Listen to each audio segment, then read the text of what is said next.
Blockchain, as we've just been hearing, has got many challenges. Everything from showing that it's the right solution to particular problems to adaptation. But one of the biggest challenges, of course, is regulation, and that's the subject of our first panel discussion of the day. So panelists who are hopefully listening, if you would like to come on stage now, you can take your seats. Just getting their microphones assembled.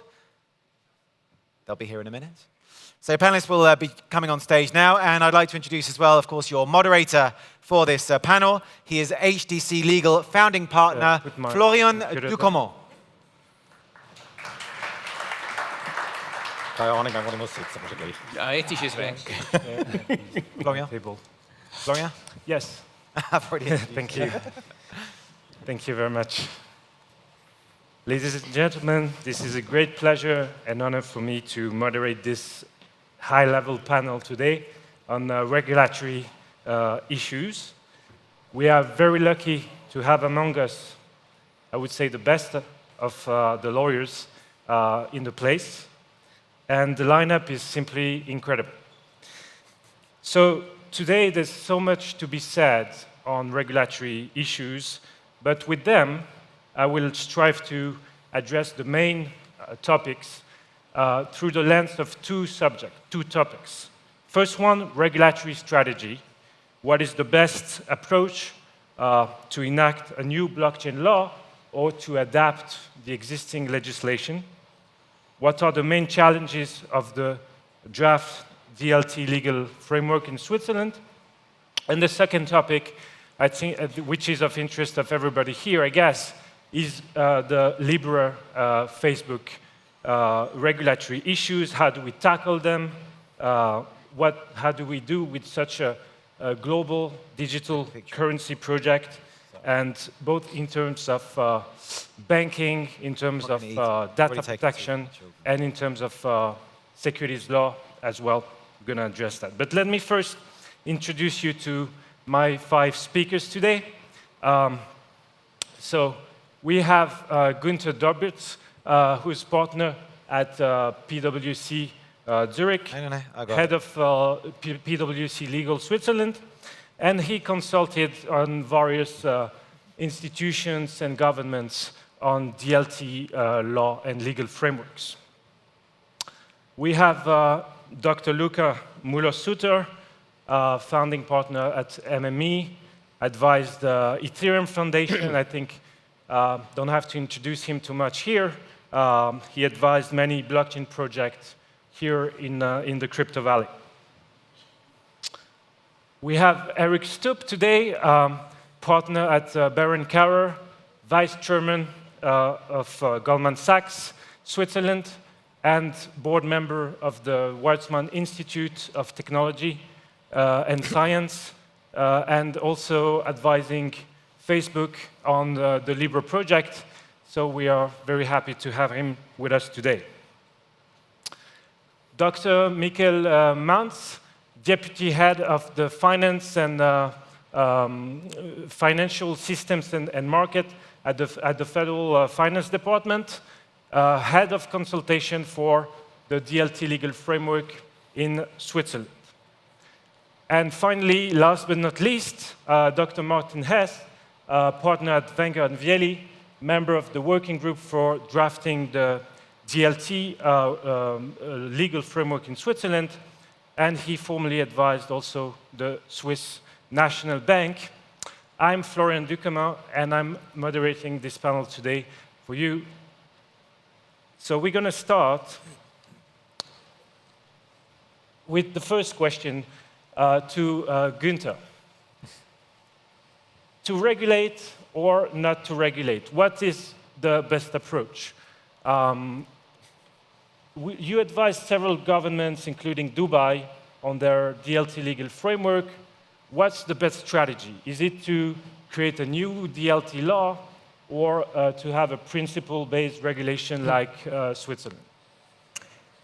Well, obviously, coming from Switzerland, or at least half from Switzerland, I'm slightly biased in what I think works, and then we've got a track record, and I strongly feel that the way we regulate things in Switzerland was one of the key reasons why Switzerland became such an important hub, because those who want to build something sustainable and lasting, they need certainty, they need predictability, so you need some kind of rules, and the combination of the Swiss principle-based regulation and our regulator, who is a tough one, but an approachable one where you can discuss and look at things on a case-by-case basis. I think that together with the ecosystem we have were the key factors that led to our success. So obviously this is where I'm coming from, and when you think about it conceptually, and DLT is a transformatory and disruptive technology, so it's completely new, not in its ingredients, but in the way it works and it comes together. So trying to regulate that with existing rules is quite tricky. Now, as it's only emerging, and I believe we haven't seen most of it yet, it's very difficult to now set rules. So if you enshrine that already, you run the risk of stifling the development. So the way I always picture it is if you were trying to regulate cars with horse rules in 1907, right? Obviously, in order for the mass adoption, we needed to define on which side of the street do you drive, what's the speed limit, do you need an airbag, and so forth. But in 1907, people wouldn't have been thinking about speed limits or airbags or whatever, right? So if you're too fast, if you're too definitive on some things, I think that is stifling.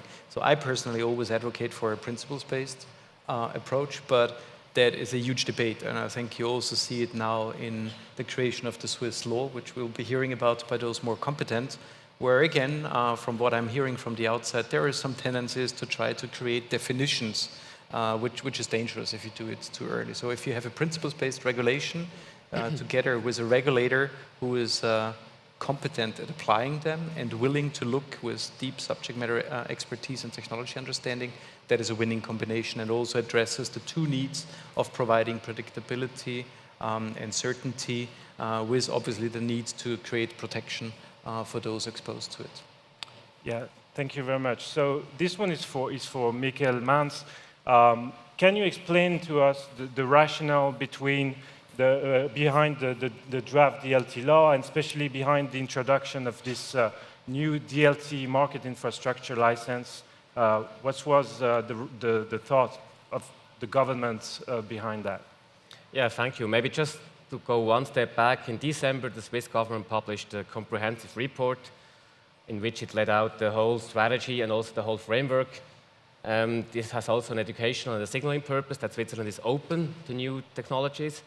We embrace new technologies, but we do not want to pick the winners. So it's rather the strategy of the Swiss government is to enable, but not to prescribe.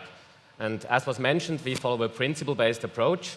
And this is why we think overall the Swiss framework is quite flexible and fit for blockchain and DLT applications.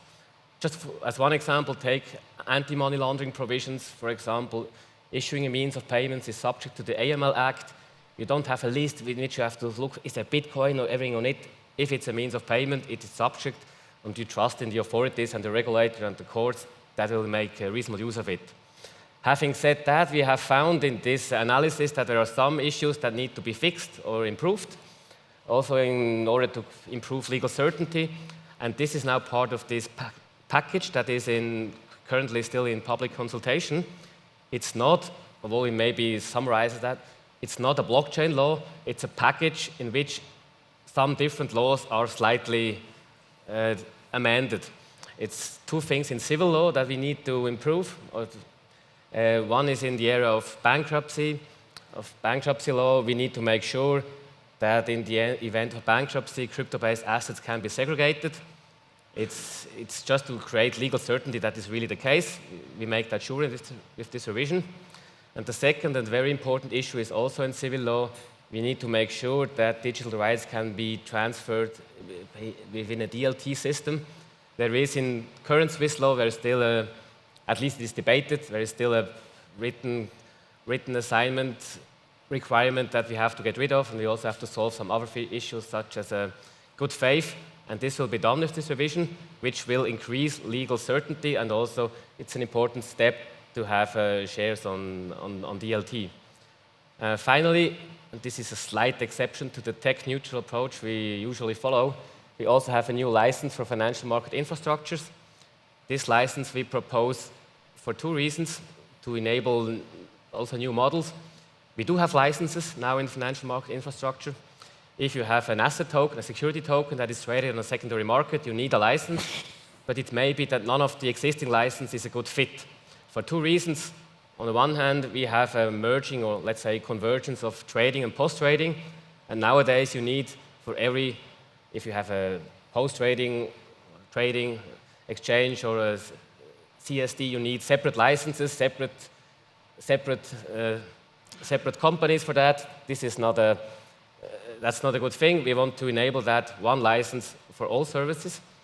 And the second thing, which is also obvious in a DLT and blockchain context, nowadays only financial intermediaries have access to to an exchange, for example. But it might be, why not, in the blockchain world, an idea to have retail customers directly trading on such a platform, and this will be enabled, and this needs a change in the law, and of course, some obligations that are now done by the banks, in particular KYC, AML things, has then to be done by the platform, but this can be fixed, and the new license should be much more flexible and enable new business models to enter into a regulatory environment. And will it also allow non-discretionary trading, and banks or securities dealers could also run such a financial infrastructure? I mean, in principle, everyone can run such an infrastructure, but it needs to obtain the license. Because you need to fulfill all the requirements in the license, of course. Because in the law today, you cannot use a banking license. The banking license or any other license does not cover it, but you can have an additional license for this. So it's going to be an additional one, because it's an additional, OTF, like you want to run one. If today a bank wants to run a stock exchange, it needs a stock exchange. It needs a license. It's the same principle. It's a license in the Financial Market Infrastructure Act, and in the future you have one more in the menu to choose from. Yeah. So it's not going to be like an organized trading facility. It's a specific market infrastructure license. It's a specific license. It's either you're a stock exchange, either you are a CSD, either you are a CCP, or you are this new DLT license.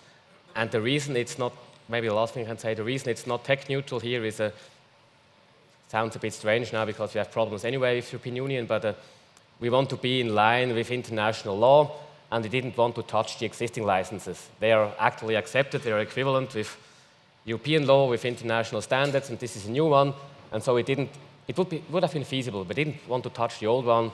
We wanted to create a new one, and we can tell everybody, don't care about the stock exchange license or the CCP license. This hasn't been touched. It's a new license, and it's separate. It's only for the DLT trading systems. Thank you very much. Systems.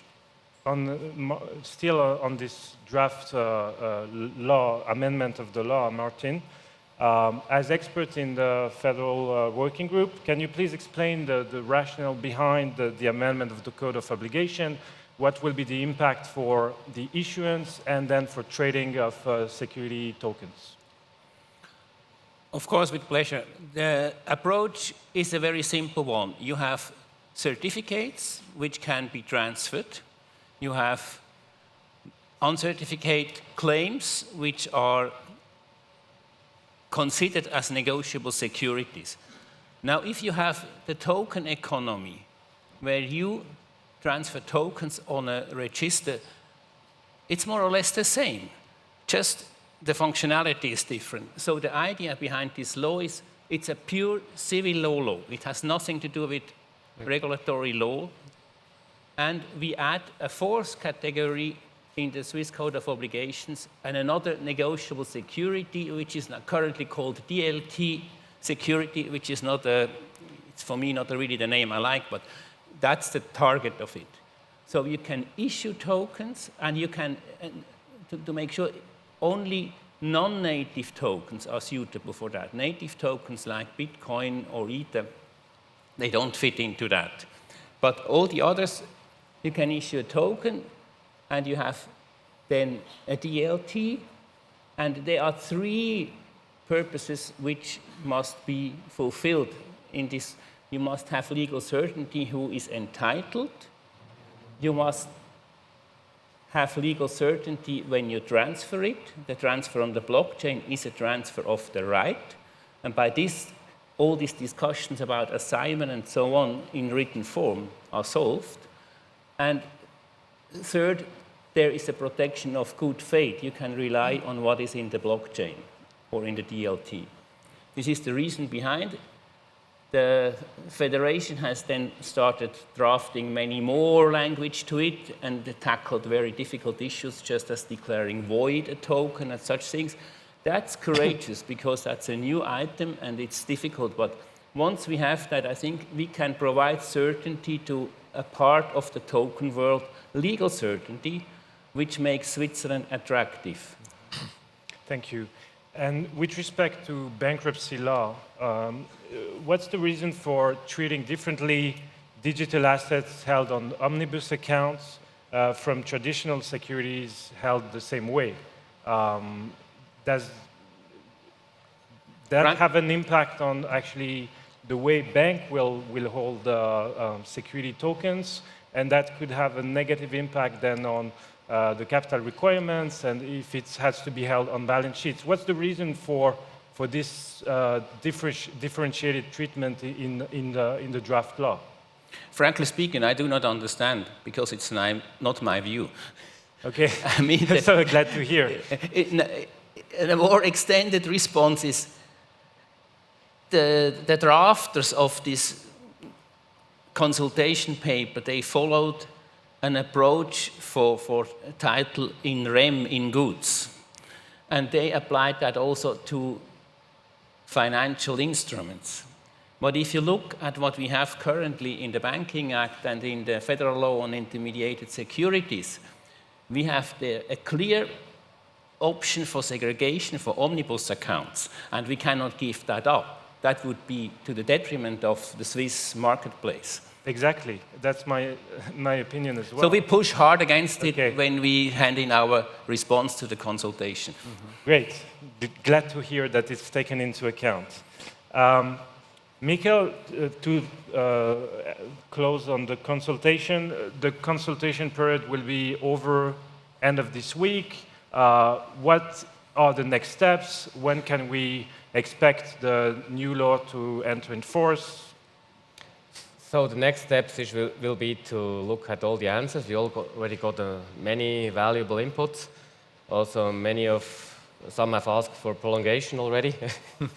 But we will work hard and we try to be fast and we expect to go back to government, if possible. It really depends on how controversial some things are, by the end of that year.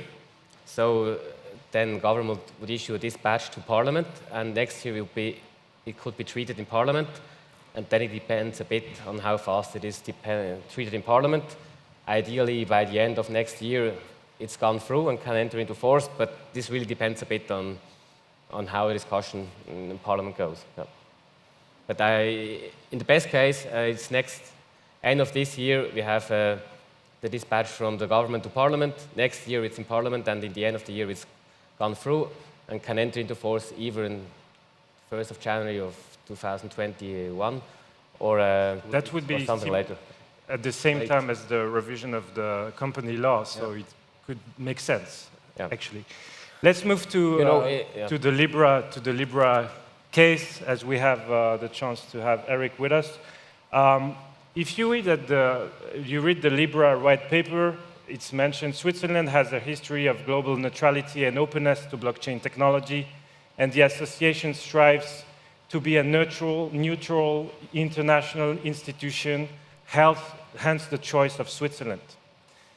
Eric, having in mind the international exposure and the pressure from G7 countries on this project, can Switzerland still afford to be that friendly to blockchain? Well, maybe I start just with a preliminary remark, a little bit the American way, a disclaimer.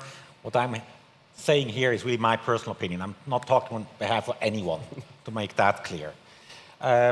Now, with regard to international pressure and so on, I think Switzerland has now built up quite a reputation in this field and being open, and I must say here a big thank you to many politicians and authorities who made clear that Switzerland is open to new technologies. I mean, it was Schneider, Ammann, and other federal councils who made these statements. And it's, for me, this is one example where you can see that this signaling has a big impact. Even so, what we just heard before, the law actually lags behind. We're actually not there yet. But, but just already the announcement and feeling that authorities are in favor of it and have a positive attitude has an impact to take that type of decision where to, to situate such a project. Now, with regard to pressure, I think I'm not so fearful regarding this pressure. This is not Switzerland against the other countries. This is a purely and truly international project. This, we cannot just say, well, in Switzerland it's legal and we don't care what's in the outside world.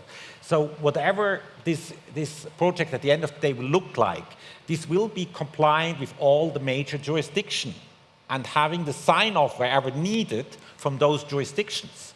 So it's not, maybe for some crypto anarchists that sounds really bad because they think, crypto is something where we can outmaneuver the government out and, institutions and so on. This is not the plan. This is just to add a utility and to make clear to people and also to the authorities that there is sort of a lot of inefficiency in the financial industry. And I'm not talking here about the Switzerland or the United States, but just look about the cost of wire transfer in Asia or in Africa. So on average, I think the number we see is sort of something like 7% for remittance payments goes away in terms of cost. So people, coming from poor country, working in the Western world and sending money to their families. $100 a month or $80 a month. And then you have these extreme costs, which, it's not a lot from $100 to 7%. If you add that up, the billion and billions who pass on, this is substantial, and this is money which could be used in those countries. So this kind of utility to make things more efficient and using blockchain to add to a seamless use of the internet. So for me, it's just a logical step, and I think it should be possible to convince regulators. And I mean, tell a little secret. I mean, it's not that people, for such a project, you just go out and say, hey, that's our new idea, what you think about it. I mean, you can assume there have been some discussions beforehand. Yeah, I guess so. That makes sense. So to my understanding, correct me if I'm wrong, there's going to be two tokens, the Libra stablecoin and the Libra investment token, basically, which will give right to a share of the dividend earned off of the interest on the assets on the so-called reserve of fiat currencies, basket of fiat currencies. So Luca, how would you qualify this Libra investment token? Security token, a derivative, and could an association like Libra in Geneva issue such a token? No, it's actually at this time, it's a very delicate question because, as long as the detailed terms have not been issued, it's very difficult, and it's more like a speculation. And it's also very difficult in a process of a project like the Libra project to already make an early statement on the potential assessment of the different kind of token functionality. So let's stay a little bit generic. I would say from, generic statement number one, this dual token strategy is what we see in very often in the projects, that you have this kind of asset token ecosystem with a utility token ecosystem.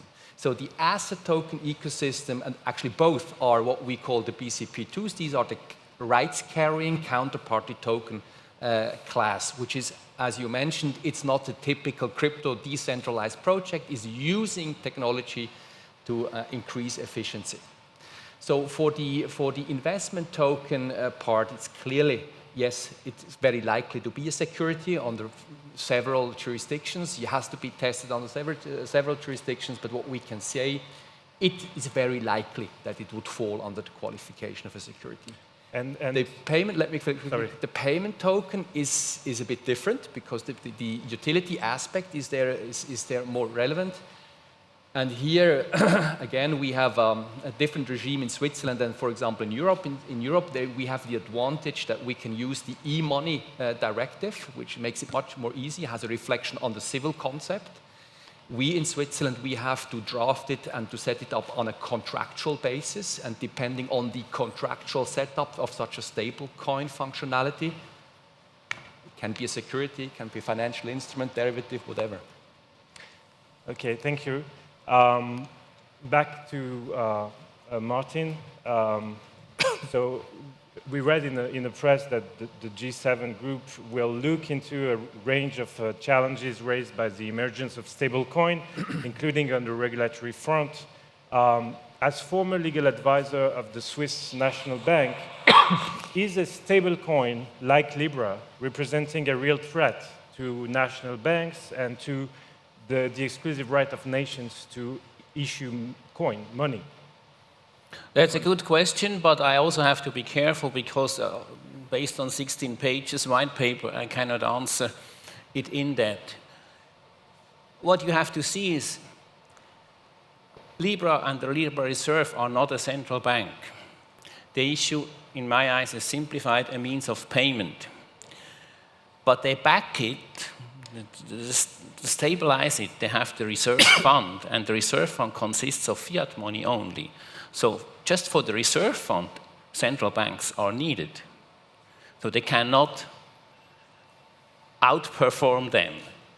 If they become too strong and then they have a lot of fiat, it might be that that is a problem to central banks like those in New York, London, Germany, Switzerland. But I'm sure then the National Bank Act will be amended quickly to have a handle on that. Yeah. What in my eyes is more crucial is to see, I understand the Libra project as issuing a payment token, and Libra Reserve Fund says we are the buyer of last resort. A central bank is the lender of last resort. So there's a difference. And the buyer of last resort promises to purchase from all resellers the Libra bank. That's redemption of money which has been paid in. That's a banking activity. So they need, in my eyes, they need a banking license in Switzerland. So for you, it's going to be deposits from the public, right? Yeah. So you can. So they will need. But now they are an association, so they will have they need to set up a bank. Set up a bank and apply for a bank in Switzerland or abroad. Joint stock company, a lot of capital. And I will not comment on that. We will not comment. I just say one word. I disagree, but it's hard. It's fact dependent. Yes. Okay, that's all what I'm saying. But there's no bank in the consortium yet. Are they going to partner with a bank like Goldman Sachs did for Apple Pay, or is it? Can you say a bit more about the plan on how they will hold actually these currencies? Well, Martin, stated the right thing. It's the backup is fiat money and maybe certain very solid securities. Yeah. So that's the idea. So you use the usual banking system for that. So part one, yes, of course, you need bank or even several banks also for certain activities, this in, out, and however it is structured. I don't want to go into the detail of that. You will need financial intermediary, and you will rely on the classic system. Yeah. Okay. So it's not totally aside. Yeah. Okay. And there will be 100 validator nodes controlled by members of the association that paid 10 million each. And basically, Günther, in terms of privacy, these validator nodes will have access to some payment transaction data. Could they be considered as data controllers? Will they be subject to GDPR and federal data protection law, in your opinion? Well, triple disclaimer in your spirit. First of all, that's purely my opinion and definitely not PwC's opinion, usually what I say. Secondly, everybody who knows me knows that I'm coming, just like Luca, I think I have to out him here, from the point of view of decentralization. This is what I really like and believe in. So obviously when I first heard about the project, I was like, wow, this is great in terms of mass adoption, but on the other hand, it's kind of going back to the system we come from.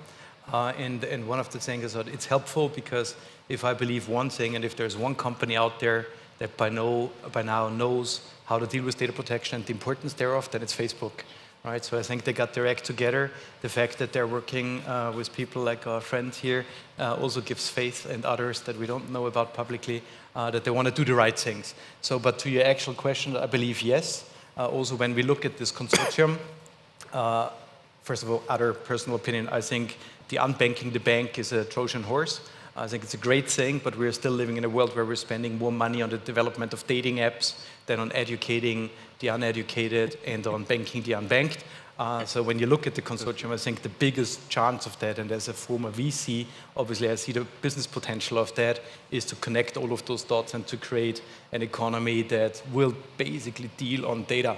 Right? If you connect all of those things, so yes, you will have to deal with that. Now, depending on how it's going to be set up, and there's no way to judge on that based on those less than 20 pages of white paper, we don't know how they're going to operate it. So they will face multiple dimensions in terms of data protection regulation, European, US, Swiss, etc., and they will have to find a way to deal with that. But I have every comfort that that will be done in the best possible way. But yes, I believe they will fall under it. We're running out of time, but so just briefly, what's the next big challenge for you in 2 words? Maybe Martin? We shall see how far we have this new legislation, which is most welcome. And my hope is that in civil law, the legislation will be principle-based and not going in all the details. Luca? I hope that the new law will be in place earlier than January 1st, 2021, because we need it. Because we can talk about many concepts. At the moment, there is a lack of legal uncertainty regarding the transfer of rights on the token, and we have to solve this fast. And I would be happy if we could find a solution that we have this law, at least a transfer of right in place by the end of this year, latest. Finish. Michel? We give our best, but it's not possible. What do you want? Thank you, Michael. Give really power, because this is in the industry. This is the big discussion, because we have all the professors talking about whether it works or not works. But we are working on application. We want to have application runnings, or at least you give us, let's say, a comfort.